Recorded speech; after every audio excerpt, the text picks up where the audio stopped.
अरे लोटा पालथा, काय झालेलं आहे, लोटा पालथा मारलेला आहे.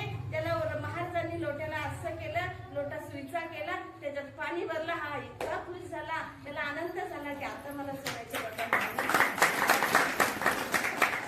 छोटे लोक टाळ्या वाजवून खूप सोपं आहे. आमचाही लोटा तसाच पालथा आहे ना.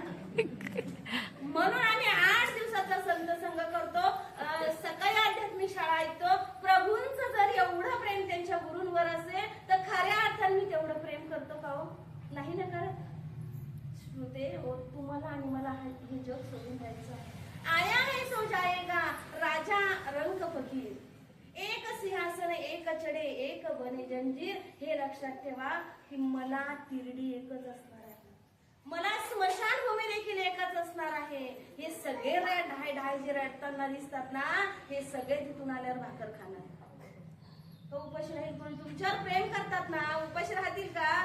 काही सत्य नाही, एक ईश्वर सत्य आहे. त्या ईश्वराच्या पाठीमागे मला धावायचं. ते धावत असताना तुम्ही आज म्हणाल योगिताताई आल्या होत्या, त्यांनी सांगितलं होतं सगळं खोटं खोटं खोटं आहे, प्रपंच खोटा, सगळं खोटं आहे. मग मला काय तुम्ही मला नेशाल आणि तिथून आल्यानंतर भाकर खायला लागशाल असं काही सांगत होते. त्यांना सांगायचं नाही, हे फक्त आपल्या मनाला जागृत करायचं आहे. आणि इथे संत संघात आला, ज्यांचा तुम्ही संत संघ श्रवण करताय तेच गोस्वामी तुलसीदास महाराज